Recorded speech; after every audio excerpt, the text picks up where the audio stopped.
ভাইরা আমার, তরুণ যুবকেরা আমার, পৃথিবী বিখ্যাত এত বড় শক্তিশালী ভাইরা আমার, তরুণ যুবকেরা, হে আমার মুরব্বিয়ানিরা, আউস বিন আনাক ভাই আমার মুসা নবীর জামানা এলো। এমন সময় মুসা নবীর কাছে যখন 12 জন গোত্রপতি গিয়ে মুসা নবীর কাছে সব খবরটা জানিয়ে দিলেন, মুসা আলাইহিস সালাম আউস বিন আনাকের কাছে দাওয়াত নিয়ে গেলেন। হে আউস বিন আনাক, তুমি হেদায়েত হয়ে যাও, তুমি আল্লাহওয়ালা হয়ে যাও। আল্লাহ ভুলে গিয়ে তুমি মুশরিক হয়ে গেছো, তুমি আল্লাহর হুকুম ছেড়ে দিয়েছো, আল্লাহকে ভুলে গেছো, আল্লাহর দ্বীনকে ভুলে গেছো, খাবারের লোভে পড়ে জালেমদের সঙ্গী হয়ে আল্লাহর সঙ্গে শিরক করেছো, আল্লাহর সঙ্গে নাফরমানি করেছো। হে আউস বিন আনাক, তুমি আল্লাহ ভোলা হয়ে গেছো, আল্লাহকে এক বলে মেনে নাও, আমার আল্লাহই তোমাকে খাওয়াবেন। এমন সময় আউস বিন আনাক বলেছিল, আমাদের এই মানুষদের সম্পর্কে কোনো কথা বলবেন না, তারা আমাকে খাওয়ায়, তাদের জন্য আমি আমার জীবনটাও দিতে পারি। আউস বিন আনাককে মুসা কালিমুল্লাহ বলেছিলেন, হে আউস বিন আনাক, আমার আল্লাহ সবকিছুই পারেন, আমার আল্লাহ যদি রাজি হন, নূহ নবীর জামানায় 2টো রুটি খাইয়ে যেমন তোমার পেট ভরিয়েছিলেন, সেইভাবেই আমার আল্লাহ তোমার পেটটা ভরাতে পারেন। তুমি আল্লাহকে মানো, আল্লাহর নির্দেশ মানো। আউস বিন আনাক মানল না, মুসা নবীর সঙ্গে বেয়াদবি করল। মুসা নবী নারাজ হয়ে গেলেন। সেই সময় তার কুদরতি লাঠির উপর ভর করলেন। কুদরতি লাঠির উপর ভর করে আউস বিন আনাকের সোজাসুজি লাফিয়ে আকাশের দিকে উঠে পড়লেন। উঠে পড়ে আউস বিন আনাকের ঠ্যাঙে ভাই আমার পায়েতে আঘাত করলেন। কুদরতি লাঠি, এক লাঠির আঘাতে আউস বিন আনাক জমিনে পড়ল, আর সে সময় মারা গেল। হে তরুণ যুবকেরা, এত বড় বীর পালোয়ান একটা লাঠির আঘাতেই দুনিয়ার জমিন থেকে বিদায় নিল। ভাইরা আমার, তরুণ যুবকেরা আমার, মুরব্বিয়ানেরা আমার, শুনে রেখে দেন, আউস বিন আনাক তার বডিটা এত বিশাল ছিল, দেহটা এত বিশাল ছিল, নীল দরিয়া তার বডিটাকে শুইয়ে দেয়া হলো। এপার ওপার হয়ে গেল।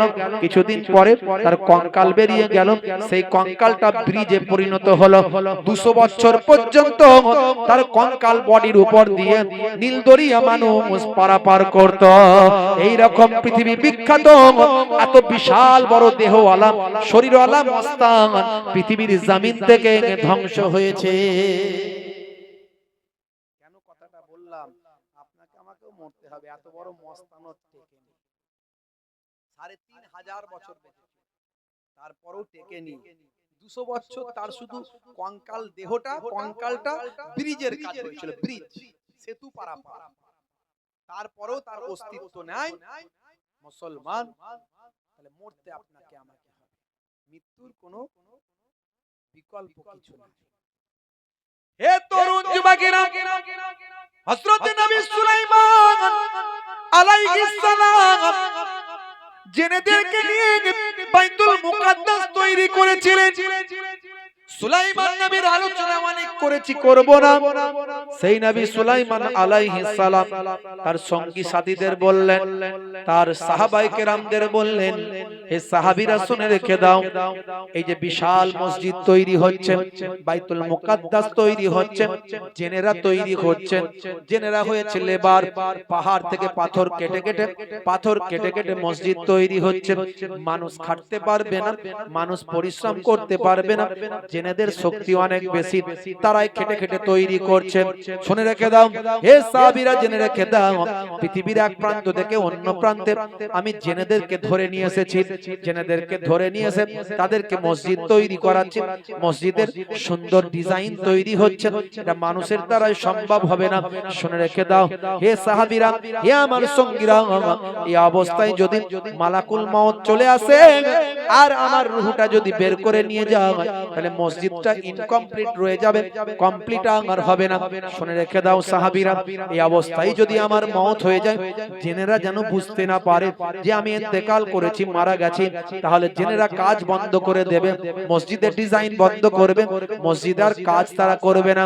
আমাকে একটা লাঠি দিয়ে ভর করিয়ে দূরে দাঁড় করিয়ে দেবে, যাতে জেনেরা বুঝতে পারে হুজুর দাঁড়িয়ে আছে, তাহলে তারা কাজ করবে। এই এইভাবে আমাকে দাঁড় করিয়ে দেবে। হে তরুণ যুবকেরা, হযরত নবী সুলাইমান আলাইহিস সালাম বললেন, হে আমার সাহাবীরা শুনে রেখে দাও, নবীদের জিসম খাওয়া, নবীদের লাশ মোবারক খাওয়া, জিসম মোবারক খাওয়া মাটির জন্য আমার আল্লাহ হারাম করেছেন। ইন্নাল্লাহ হারামা আলাল আরদ আন তাকুলা আজসাদাল আম্বিয়া, নবীদের জিসম খাওয়া আমার আল্লাহ মাটির জন্য হারাম করে দিয়েছে। হবে না? তাহলে আমাকে দাঁড় করিয়ে দিলে আমার দেহ মাটি খাবে না। সাধারণ মানুষ মারা যাওয়ার 6 ঘন্টা পর থেকেই ডেড বডির পচন শুরু হয়ে যায়। দুটো ঘড়ি আপনারা হয়তো দেখতে পেয়ে যাচ্ছেন মাঝে মাঝে, কি ব্যাপার হুজুরের দিমাগ টেমাগ ঠিক আছে তো, দুটো ঘড়ি করে ঘুরছে কেন? হ্যাঁ, অনেকের মনে প্রশ্ন হয়ে যায়, মাঝে মাঝে হাতটা বেরিয়ে যাচ্ছে তো, আমারও এই ঘড়ি দেখতে গিয়ে বেরিয়ে গেল হাতটা। আসলে আমার এই জনাব মোহতারাম সাইফুল সাহেব খুব ভালো মানুষ, তো আমাকে ভীষণ মহব্বত করেন। উনি আমার জন্য কিনে রেখে দিয়েছেন, হুজুর আপনাকে ঘড়িটা পরাবো, তো বাড়ির ভিতরে ঘড়ি হাতে পরিয়ে দিয়েছেন। তো আর কি করব, উনি যেহেতু পরিয়ে দিয়েছেন ডবল পরে আছি। তো ভাইরা আমার, তো অনেকেই দেখে ফেলছেন বলে বলতে হলো আমাকে।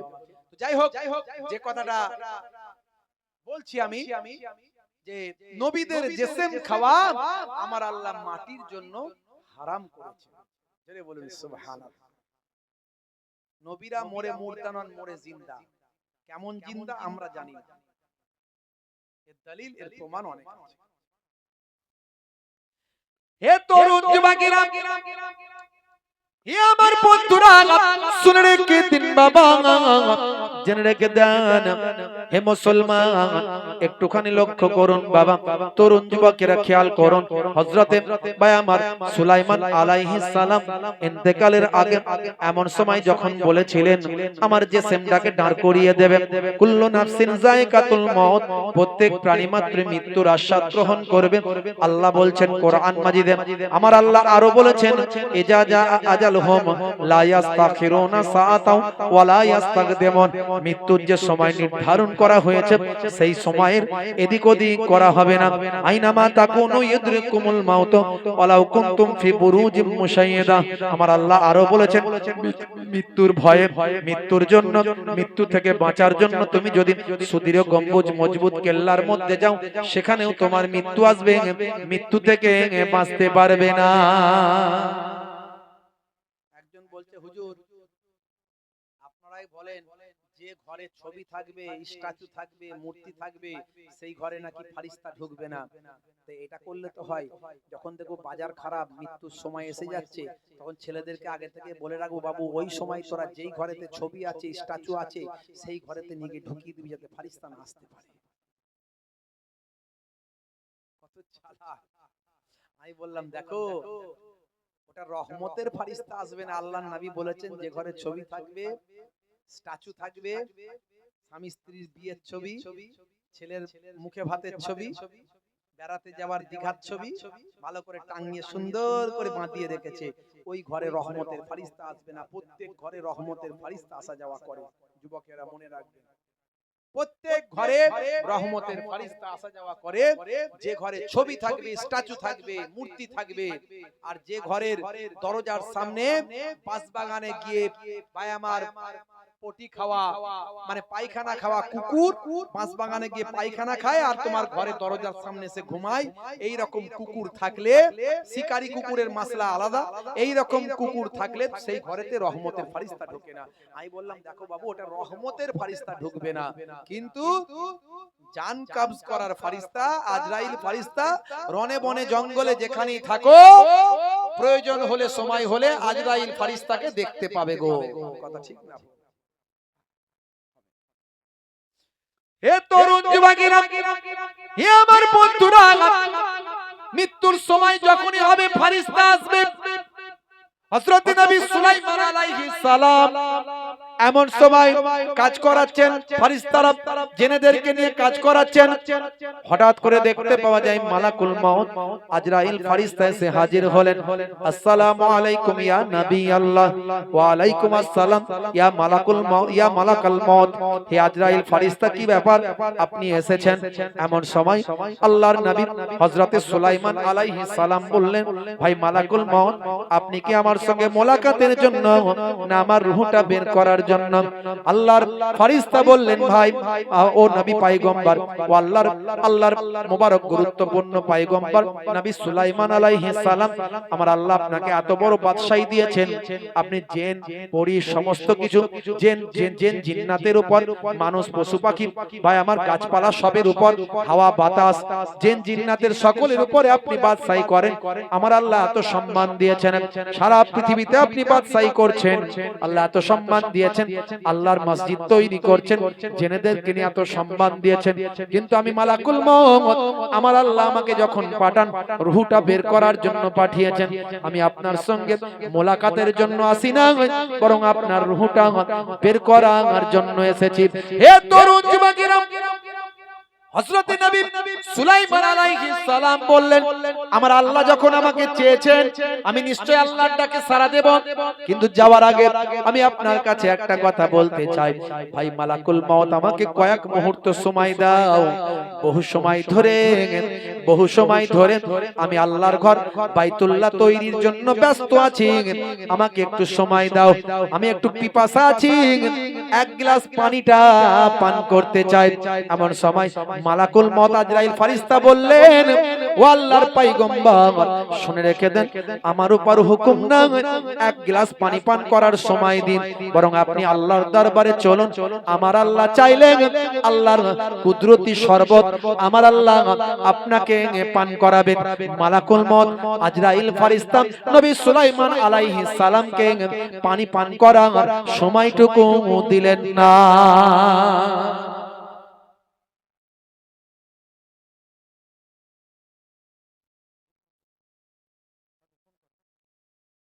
হে তরুণ যুবকেরা আমি আপনাদের কাছে এই জন্যই বলছি মৃত্যু আপনার আমার হবে পাথেয় কই সম্বল কই তৈরি আছেন তো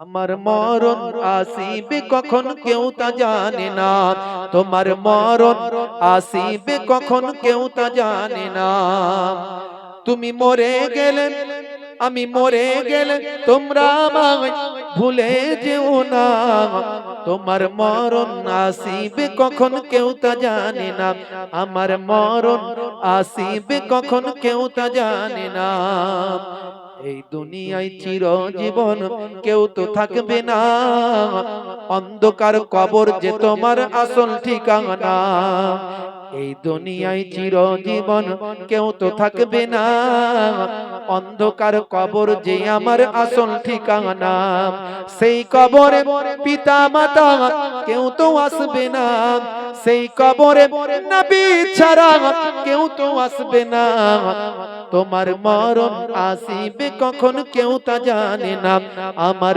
মরণ আসিবে কখন কেউ তা জানে না কথা ঠিক না ভুল বলেন মানুষ মারা গেলে 6 ঘন্টা পর থেকে ডেড বডির পচন শুরু হয় 6 ঘন্টা পর থেকে ডেড বডির পচন শুরু হয় এটা আমি বলছি না সায়েন্স বলছে কবরে দেওয়ার 24 ঘন্টা পরে কবরে দেওয়ার 24 ঘন্টা পরে শরীরের সমস্ত ভিতরের পোকামাকড় যা আছে সব পায়ুদার দিয়ে বেরিয়ে যায় আর মাত্র 3 দিন পরে সবচেয়ে আগে নাকটা পচে যাবে 6 দিন পরে নখগুলো সব খুলে ঝরে অটোমেটিক খুলে যাবে নখগুলো সব আলগা হয়ে যাবে খুলে যাবে 9 দিন পরে লোমগুলো চুলগুলো সব ঝরে ঝরে পড়ে যাবে 17 দিন পরে পেটটা বাস্ট হয়ে যাবে ফেটে যাবে বুঝতে পারছেন মাত্র 2 মাস পরে পোকামাকড় গুলো মাটির পোকা শরীরের পোকা আরো জীবাণু থেকে পোকা তৈরি হবে সেই সব পোকার স্তূপ হয়ে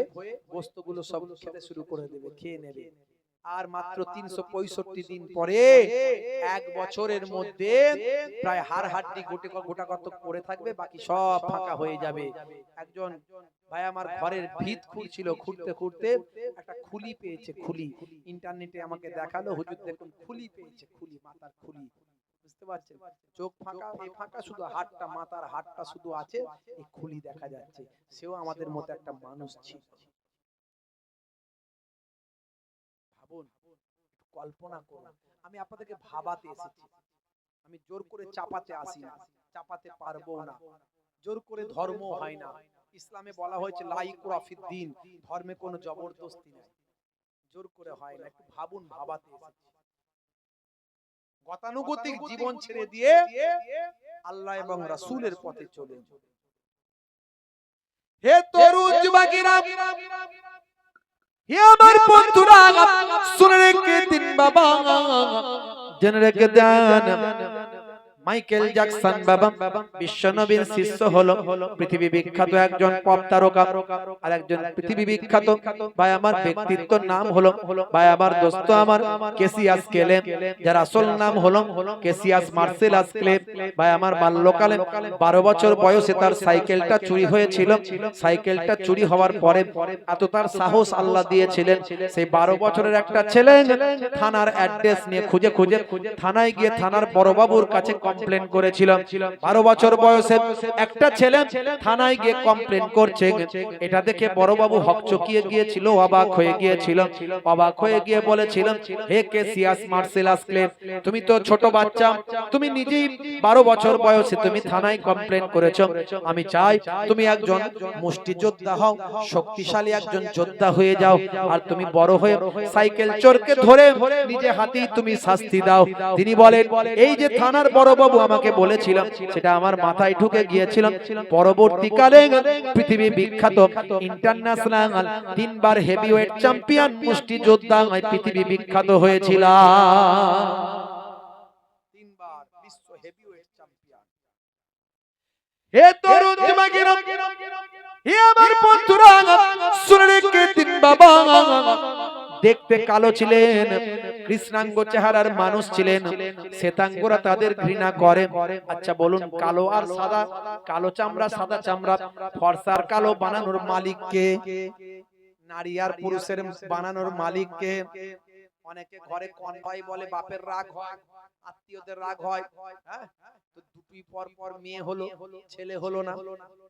আচ্ছা, মেয়ে দেওয়ার মালিক কে, ছেলে দেওয়ার মালিক কে? জোরে বলেন। আল্লাহ যাতে রাজি, তুমি কেন হবে না রাজি? কথা ঠিক না ভুল? এ তরুণ যুবকেরা, আজকে চিন্তা করুন, যে সময় নারীদের সম্মান ছিল না, 1450 বছর আগে, আপনি পৃথিবীর সমস্ত ধর্মগ্রন্থগুলো রিসার্চ করুন, কোথায় নারীদের কতটা সম্মান দেওয়া হয়েছে। বাজে কথা বললে হবে না, বাজে কথা বললে হবে না, সব ইতিহাস অল্প স্বল্প হলো আমরা জানি। নারীদের সম্মান যদি সবচেয়ে বেশি কেউ দেয়, 1450 বছর আগে নারীর সম্মান দিয়েছিল ভাইরা আমার। কেউ কেউ বলে, মহিলাদের কথা বলা হয়েছে, হে নারী, তোমার জান্নাত তোমার স্বামীর পায়ের নিচে। এই কথাটা শুনে অনেকে বলে, নারীদের সম্মান কত কম দেখো ইসলাম ধর্মে, হ্যাঁ, স্বামীর পায়ের তলায় নারীর স্থান। কিন্তু তার পরের লাইনটা সে জানে না, তার পরের লাইনটাই বলা হয়েছিল, সন্তানের জান্নাত মায়ের পায়ের নিচে। ওখানে যেমন বলা হলো স্ত্রীর জান্নাত স্বামীর পায়ের নিচে, এখানে তেমন বলা হলো ছেলের জান্নাত মায়ের পায়ের নিচে। তাহলে নারীর সম্মান কখনো কম হলো না, নারীর সম্মান বেশি দেওয়া হলো। ইসলাম বুঝতে হবে, একদিকটা বুঝে নিয়ে সমালোচনা করলে হবে না, পরের দিকটা বুঝুন। আসলে প্রোপাগান্ডা। একটা ভালোকে যদি 50 জন মিলে যুক্তি করে আলোচনা করে যদি বলে খারাপ, একটা ভালোকে যদি 50 জন মিটিং করে নিল, নিয়ে বললো আমরা ওই ভালোটাকে বলবো খারাপ, তারপরে কিন্তু লোকে বললো সত্যি রে খারাপ, নাহলে আবার সবাই বলে নাকি খারাপ? তাহলে ভালোটাও খারাপে পরিণত হয়ে যায়। ইসলামের বিরুদ্ধে সারা পৃথিবী চক্রান্ত করছে, তার মাঝখানে আমরা হয়ে গেছি অজ্ঞ, অশিক্ষিত। মুসলমানদের একটা বড় পার্সেন্টেজ শিক্ষা দীক্ষা থেকে এখনো পিছিয়ে। ছেলে জন্ম হলে বিরাট খুশি, রুটির দোকানে দাও, এমব্রয়ডারির দোকানে দাও। তার ভালো ব্রেন ছিল, ভালো মাথা ছিল, ব্রেনটার বিকাশ ঘটাতে দিল না, ছোটবেলায় কাজে দিয়ে ব্রেনটাকে সর্বনাশ করে দিল। যদি বলে হুজুর পয়সা নাই কি করে পড়াবো বলুন, বর্তমান সময়ে কত সংগঠন, কত স্কলারশিপ, সরকারি বিভিন্ন স্কলারশিপ আছে, সহযোগিতা করার জন্য প্রশাসনিক অনেক ব্যবস্থাপনা আছে। ঠিক জায়গায় গিয়ে বারবার তাগাদা করতে হবে। ভাই আমার, রাজ্য সরকারের অনেক স্কিম দেওয়া আছে, বা অনেক সোশ্যাল সংগঠনগুলো তারা অনেক স্কিম তৈরি করেছে। আপনার ছেলেটাকে চেষ্টা করলে আপনি পারতেন। ইমাম সাহেবের ছেলে এপিজে আব্দুল কালাম, তিনিও ইমাম সাহেবের ছেলে, আর ইমাম সাহেবের ছেলে সাদিও মানে, সেও ইমাম সাহেবের ছেলে। আপনার ছেলেটাও পৃথিবী বিখ্যাত হতে পারত, কিন্তু ছেলেটাকে ছোটবেলাতেই ইনকামের ধান্দায় কাজে পাঠিয়ে তার লাইফটাকে বরবাদ হয়ে যাচ্ছে। যদি দেখেন ব্রেন খারাপ, বুদ্ধি কম, পারবে না, তাকে মাধ্যমিক পাস করি কাজে দিয়ে দিন। কারণ এইচএস গ্রাজুয়েশন করতে গেলেই তার তখন একটা আমিত্ব তৈরি হয়ে যেতে পারে। আমি এতদূর পড়াশোনা করেছি আর কাজে গিয়ে আমি রান্না করব, আমার দ্বারা হবে না, টিউশন পড়িয়ে খাবো। সারা জীবন ধরে টিউশন পড়াচ্ছে আর পয়সা তার ইনকাম হচ্ছে না। মাধ্যমিক পাস করে সে কোটি কোটি টাকার মালিক, কথা ঠিক না ভুল? বড় ব্যবসায়ী।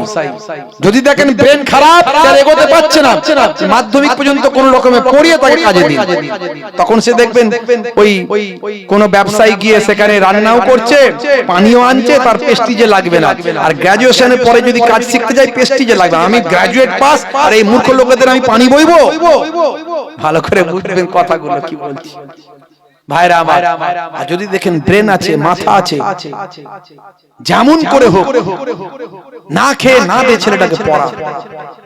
এমন অনেক মিশন আছে, যে মিশন গুলো ভালো ব্রেন হলে, ভালো রেজাল্ট হলে বিনা পয়সায়, হাফ পয়সা তাদেরকে পড়ায়। কত দেখবেন আলামিন মিশন থেকে ডাক্তার হয়েছে গরিব মানুষের ছেলে। আমরা দেখি আলামিন মিশন অনেক পয়সা নাই, অনেক এই নাই সেই নাই বলি আমরা, কিন্তু কত ছেলে মেয়ে যে ফ্রি পয়সায় পড়ে সেটা সবাই জানে না। অতএব না জেনে বদনাম করবেন না ভাইরা আমার, তরুণ যুবকেরা আমার, মুরব্বিয়ানেরা আমার, সন্তানটাকে পড়াশোনা করান, সন্তানটাকে শিক্ষিত করুন। দেশের দশের উপকার হবে, এই বাংলার গর্ব হবে, এই ভারতের গর্ব হবে। যতদিন পর্যন্ত ভারতবর্ষের নাম পৃথিবীর মানচিত্রে থাকবে, ততদিন পর্যন্ত ইমাম সাহেবের সন্তান, মুসলিম ঘরের ছেলে এপিজে আব্দুল কালাম, ভারতের প্রাক্তন রাষ্ট্রপতি, যাকে ভারতের মিসাইল ম্যান, পরমাণু বিজ্ঞানী বলা হয়, যার জন্য ভারতবর্ষ পরমাণু বোমা পেয়েছে, সেই মিসাইল ম্যান এপিজে আব্দুল কালামের নাম ইতিহাসের পৃষ্ঠায় স্বর্ণাক্ষরে লিপিবদ্ধ হয়ে থাকবে। এক শ্রেণীর মানুষ তারা চক্রান্ত করছে, সর্বদা বিভাজন করার চেষ্টা করছে। রাত দিন তারা তাদের ভিতর থেকে হিংসা বিদ্বেষটাকে মানুষের কাছে উগলে দিচ্ছে। কোন চক্রান্তে পা দেবেন না। তারা ফাঁদ তৈরি করে, ফাঁদে পা দিলি তারা সেই জালটা গুছিয়ে নেবে। ফাঁদ তৈরি করবে, ফাঁদে পা দেবেন না। সামনে বিধানসভা ভোট আসছে, ভোটের আগে দেখবেন আমার ইসলামের বিরুদ্ধে কটূক্তি করবে, ফেসবুক ইন্টারনেটে কোরআনের বিরুদ্ধে কথা বলবে, নবীর বিরুদ্ধে বলবে। মুসলমান সঙ্গে সঙ্গে কয়েকজন মাথা গরমে লোকের পাল্লায় পড়ে চলো প্রতিবাদ করতে হবে, ব্যাস রেল লাইন অবরোধ, হাই টায়ার জ্বালিয়ে দিল, হাই আগুন ধরিয়ে দিল, ফাঁদে পা দিয়ে দিল। ওই চক্রান্তকারীগুলো এটাই চাই যে আপনি করেন, করলি বিশ্ব মিডিয়ায় দেখাবে, দেখো মুসলমানরা কত খারাপ। হিন্দু ভাইদেরকে তাতিয়ে বলবে সব এক হও, মুসলমানরা সব ভেঙে ফেলছে, সব এক হয়ে যাও। সব হিন্দুরা ভাই আমার সাম্প্রদায়িক নয়, ম্যাক্সিমাম বেশিরভাগ অমুসলিম হিন্দু তা ভাইরা সেকুলার। সব মুসলমানরা খারাপ নয়। ম্যাক্সিমাম মুসলমানরা সেকুলার, গুটি কত মানুষ আছে তারা সর্বদা অশান্তির চেষ্টা করে। এই গুটি কতক মানুষগুলো বড় অংশের মানুষকে এক কাছে করার চেষ্টা করে, এগুলো ফাঁদ তৈরি করে। সেই ফাঁদে পা দেবেন না। প্রশাসন আছে, আইন আছে, সরকার আছে। এখনো পশ্চিমবঙ্গের প্রশাসন অনেক শক্তপোক্ত। অন্যান্য রাজ্যে খবর নিন, আমি যাই অন্যান্য রাজ্যে দেখেছি, আমি জানি অন্যান্য রাজ্যে কি চলছে। জোরে আজান, একটু আজানের ভলিউম বাঁধা আছে। উত্তরপ্রদেশে আজানটা এতটা, ভলিউমটা এতটা হবে হাই, এদের সব হিসাব আছে, কত জোর চলছে, এদের অঙ্ক এখানে উঠে যাবে। এত স্পিড, এত ভলিউম, এই ভলিউমটা এতটা হাই আছে। কোন এক ভাই হয়তো একটু গন্ডগোল করে 1-2 ভলিউম বাড়িয়ে দিয়েছে, কেউ কমপ্লেন করে দিল, পুলিশ এসে ধরে নিয়ে গেল, 2 লক্ষ ফাইন দিয়েছে, 2 লক্ষ টাকা ফাইন জরিমানা। দেখেছেন আপনারা? তাহলে ওই সব রাজ্যে কি চলছে? আলহামদুলিল্লাহ, এখানে সন্ধ্যা হলে মন্দিরে ঘন্টা বাজে, আর সন্ধ্যা হলে মসজিদে আজান হয়। আজানের আওয়াজ শুনে অনেকে রেড ট্রেন ধরার জন্য যায়, হিন্দুও যায়, মুসলমানও যায়। সন্ধ্যাবেলা ঘন্টা বাজলে আমরা বুঝতে পারি মাগরিব হয়ে গেছে, আমার এখনই আজান হবে, চলো তাড়াতাড়ি মসজিদে যাই। এটাই আমাদের সংস্কৃতি, এটা আমাদের কালচার। নানা ভাষা, বিবিধের মাঝে দেখো মিলন মহান। এই সম্প্রীতির বাংলায় রবীন্দ্রনাথের কথা বললি পাশে নজরুলের কথাটা চলে আসে, শ্রী রামকৃষ্ণ পরমহংসদেবের কথা বললি পীর আবু বকর সিদ্দিকী রাহমাতুল্লাহ আলাইহির নামটা চলে আসে। জোরে হবে না? এটাই সেই বাংলা। বাংলা কখনো সাম্প্রদায়িকতার রাজধানী হবে না। বাংলা কখনো চক্রান্তকারীরা গ্রাস করতে পারবে না, যদি আমরা মুসলমানরা ঠিক থাকি। আমরা মুসলমানরা যদি বিগড়ে যাই, তাহলে ওই সাম্প্রদায়িক শক্তি তারা বাংলাকে গ্রাস করে নেবে, তারপরে আমি আপনি আর আজান দিতে পারবো না। সাবধান ভাইরা আমার, আমি আর আলোচনা বাড়াচ্ছি না। নামাজটা পড়ুন, রাসূলের সুন্নতটা মেনে চলুন, নামাজ ছেড়ে দেবেন না, রাসূলের সুন্নতটা মেনে চলুন, ভুলে যাবেন না, কারো বিরুদ্ধে সমালোচনা করবেন না, নিজের ভালো কাজ করুন, নিজেকে নিজের পাথেও ঠিক করুন। আমি প্রথমে এই আলোচনাটা শুরু করেছিলাম যে সফরে গেলে কিছু নিয়ে যেতে হয়। কি গো বলেছিলাম? প্রস্তুতি নিয়ে সফরে যেতে হয়। কলকাতায় যাবেন, বোম্বাই যাবেন, কবরের সফরে গেলে কিছু তৈরি হয়ে যেতে হবে। ওয়াক্ত যে হলো ওযু করো, মসজিদে চলো। জোরে হবে না? জোরে হবে না?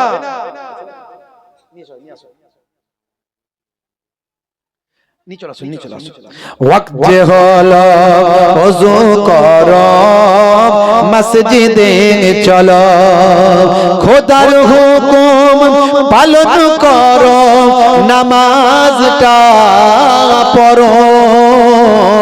ওয়াক্ত যে হলো ওযু করো, মসজিদে চলো, দিন রাতে 5 ওয়াক্ত নামাজ পড়লে পাবে ভাই জান্নাত। জোরে হবে না? এই জোরে সুবহানাল্লাহ বলা যাবে না? আলাইকুম আসসালাম। দিনে রাতে 5 ওয়াক্ত নামাজ পড়লে পাবে ভাই জান্নাত। ফজরের সময় হলে মসজিদে যাও তুমি চলে, ফেকো না বিছানায় শুয়ে, খোদা দেন রহমত ঢেলে। জোরে হবে না? জোরে হবে না? জোহরের ওয়াক্তটা হলে কাজটা দাও তুমি ছেড়ে, কিছু সময় দাও নামাজে, সফলতা আসবে চলে। আর জোরে হবে না?